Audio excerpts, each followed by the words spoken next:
नमस्कार, मैं हूँ लता और आप देख रहे हैं हमारा चैनल लता शिक्षण संस्थान।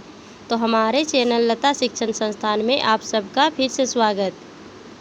आज मैं आप लोगों के बीच हिस्ट्री से रिलेटेड टॉपिक वाली क्लास लेकर आई हूँ, जो कि बहुत ही इम्पोर्टेंट है एग्ज़ाम की दृष्टि से और बहुत ही इंटरेस्टिंग भी है। क्या है हमारा आज का टॉपिक? तो टॉपिक है हमारा महाजनपदों का उदय।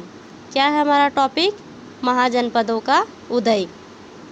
इससे पहले हमने प्राचीन भारत के इतिहास से सिंधु घाटी सभ्यता और वैदिक सभ्यता के बारे में डिस्कस किया है। तो अगर आप उस वीडियो को नहीं देखे हैं तो हमारे चैनल में जाकर देख सकते हैं। महाजनपद क्या है? महाजनपद का उदय कैसे हुआ? कहाँ से हमें इसकी जानकारी मिलती है? कितने महाजनपद थे? इन सब चीज़ के बारे में आज हम डिस्कस करेंगे। तो सबसे पहले हम जानेंगे कि महाजनपद जो है यह एक छोटा सा कबीला हुआ करता था। क्या था? मान लीजिए कि एक छोटा सा कबीला था। यह कबीला जो था यह धीरे धीरे बढ़ते बढ़ते एक जन में बदल गया। किस में बदल गया? एक जन में बदल गया।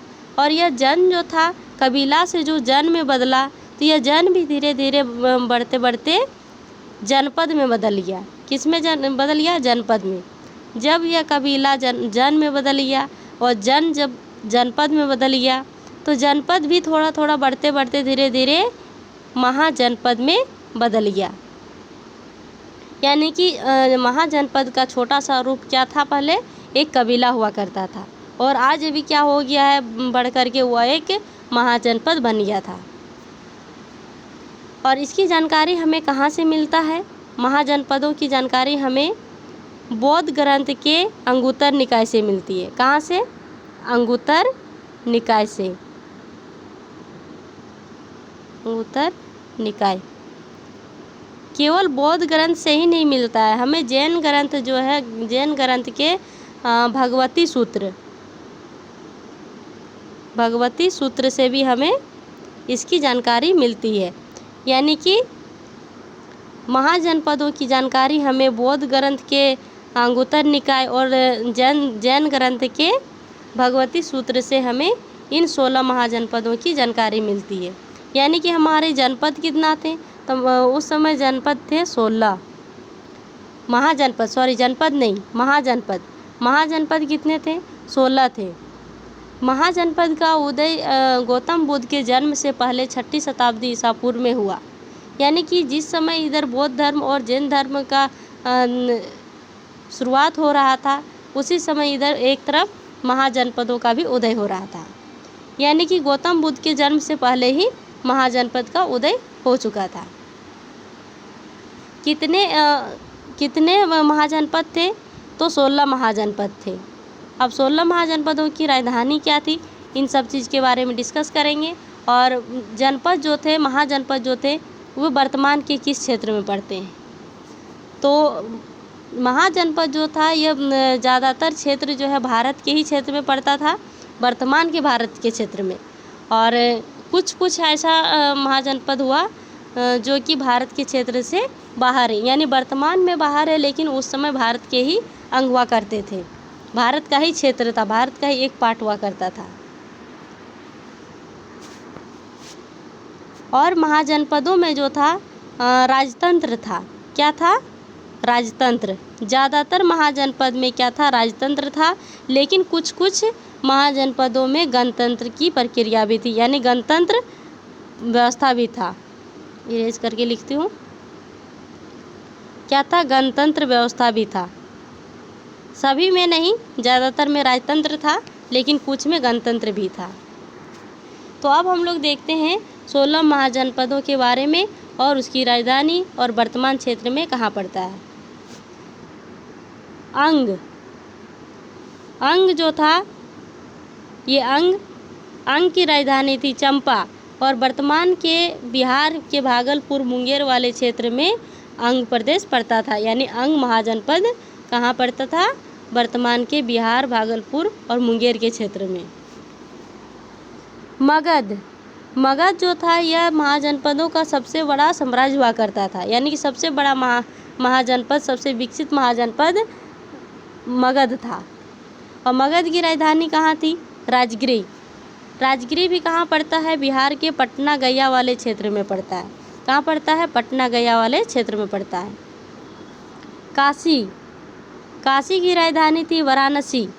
वाराणसी वर्तमान के उत्तर प्रदेश के वाराणसी क्षेत्र में ही पड़ता है। कहाँ पड़ता है काशी? उत्तर प्रदेश के वाराणसी क्षेत्र में पड़ता है। वत्स। वत्स की राजधानी थी कौशाम्बी। कहाँ थी? कौशाम्बी। और कौशाम्बी वर्तमान के इलाहाबाद वाले यानी कि वत्स कहाँ पड़ता है? उत्तर प्रदेश के इलाहाबाद वाले क्षेत्र में पड़ता है। वज्जी। क्या है? वज्जी। वज्जी की राजधानी थी वैशाली, विदय या मिथिला, और यह वर्तमान के मुजफ्फरपुर और दरभंगा वाले क्षेत्र में पड़ता है जो कि बिहार में है। कहाँ है? बिहार में है। वज्जी एक ऐसा गणराज्य था, एक ऐसा महाजनपद था जहाँ सबसे पहले लोकतंत्र व्यवस्था शुरू किया गया। यानी कि सबसे पहले लोकतंत्र व्यवस्था कहाँ शुरू किया गया? तो वज्जी में किया गया। यहाँ राजतंत्र नहीं था बल्कि यहाँ क्या था? लोकतंत्र था। उसके बाद है कोसल। कोसल महाजनपद की राजधानी थी श्रावस्ती। कोसल राज्य की राजधानी कहाँ थी? श्रावस्ती।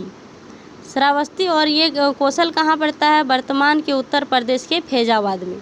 कहाँ? उत्तर प्रदेश के फैजाबाद में। उसके बाद है अवंती। अवंती कहाँ पड़ता है? अवंती की राजधानी कहाँ थी? उज्जैन या महिष्मती।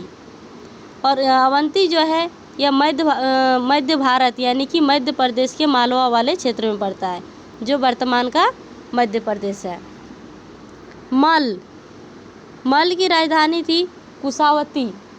कहाँ थी? कुशावती। और कुशावती यानी मल कहाँ पड़ता है? वर्तमान के उत्तर प्रदेश के गोरखपुर और देवरिया वाले क्षेत्र में पड़ता है। उसके बाद है पंचाल। पंचाल की राजधानी थी किम्पल या अहिच्छत्र, और यह भी कहाँ पड़ता है? तो यह भी पड़ता है उत्तर प्रदेश के बरेली, बदायूं और फर्रुखाबाद वाले क्षेत्र में पड़ता है। कहाँ पड़ता है? उत्तर प्रदेश के बरेली, बदायूं और फर्रुखाबाद क्षेत्र में। अगला है चेदी। चेदी राज्य की राजधानी कहाँ थी? तो शक्तिमती थी। कहाँ थी? शक्तिमती। यह भी पड़ता है उत्तर प्रदेश के बुंदेलखंड वाले क्षेत्र में। अगला है कुरु। कुरु की राजधानी कहाँ थी? इंद्रप्रस्थ। इंद्रप्रस्थ दिल्ली, मेरठ और हरियाणा वाले क्षेत्र में पड़ता है। कहाँ? वर्तमान में कहाँ है? दिल्ली, हरियाणा और मेरठ के क्षेत्र में। अगला है मत्स्य। मत्स्य महाजनपद की राजधानी कहाँ थी? तो उसकी राजधानी थी विराटनगर। कहाँ थी? विराटनगर। और विराटनगर राजस्थान के जयपुर, अलवर और भरतपुर वाले क्षेत्र में वर्तमान में पड़ता है। अगला है कंबोज। कंबोज की राजधानी कहाँ थी? हाटक। हाटक कहाँ पड़ता है? कजोरी एवं हजारा। कजोरी एवं हजारा में पड़ता है कंबोज, जो कि भारत में वर्तमान में भारत में नहीं पड़ता है, भारत से बाहर है। अगला है सूरसेन। सूरसेन की राजधानी थी मथुरा, और मथुरा भी पड़ता है वर्तमान के उत्तर प्रदेश वाले क्षेत्र में। यानी कि सूरसेन कहाँ था? वर्तमान के उत्तर प्रदेश वाले क्षेत्र में, यूपी वाले क्षेत्र में। अस्मक। अस्मक की राजधानी कहाँ थी? पोटली या पोतन, जो कि दक्षिण भारत में पड़ता था। यानी कि दक्षिण भारत में एक ही महाजनपद हुआ करते थे, एक ही महाजनपद हुए। वो कौन थे? अस्मक, जिसकी राजधानी पोटली या पोतन था। और ये कौन से क्षेत्र में पड़ता था? दक्षिण भारत के गोदावरी नदी के क्षेत्र में पड़ता था। अगला है गंधार, और अंतिम महाजनपद है गंधार। गंधार की राजधानी थी तक्षशिला। तक्षशिला वर्तमान में यानी गंधार वर्तमान में पाकिस्तान क्षेत्र में पड़ता है। कहाँ पड़ता है? पाकिस्तान क्षेत्र में, और पाकिस्तान क्षेत्र के रावलपिंडी एवं पेशावर वाले क्षेत्र में पड़ता है। तो ये भारत से वर्तमान में बाहर है गंधार, लेकिन उस समय भारत का ही पार्ट हुआ करता था। तो अभी हम लोग वर्तमान में देखेंगे तो दो महाजनपद जो थे वो वर्तमान में भारत से बाहर है। कौन? एक कंबोज और एक गंधार। ये वर्तमान में भारत से बाहर है। तो ये रहा आज का हमारा क्लास। तो हम लोगों ने क्या देखा कि सबसे बड़ा गणराज्य यानी सबसे बड़ा महाजनपद जो था वो मगध था, और सबसे विकसित विस्तारित मगध हुआ, जिसकी राजधानी राजगिरी था। ये सब हम लोगों ने देख लिया। और हम लोगों ने क्या देखा, दो ऐसे महाजनपद हुए जो भारत से वर्तमान में बाहर है। कौन कौन? एक कंबोज और एक गंधार। ठीक है, तो ये रहा आज का हमारा क्लास। कैसा लगा हमारा क्लास आप हमें कमेंट करके बताएंगे, और हमारे चैनल पे इसी तरह से रेगुलर क्लास देखने के लिए जुड़े रहें। और स्पेशलिस्ट अगर आप झारखंड के किसी भी एग्ज़ाम्स की तैयारी कर रहे हैं तो झारखंड का क्लास देखने के लिए हमारे चैनल से जुड़िए और हमारे चैनल का फ़ायदा लीजिए, और अपने एग्ज़ाम को अपने तैयारी को बेहतर करके एग्ज़ाम को क्रैक कीजिए। तो ठीक है, यहीं तक रखते हैं। Thank you.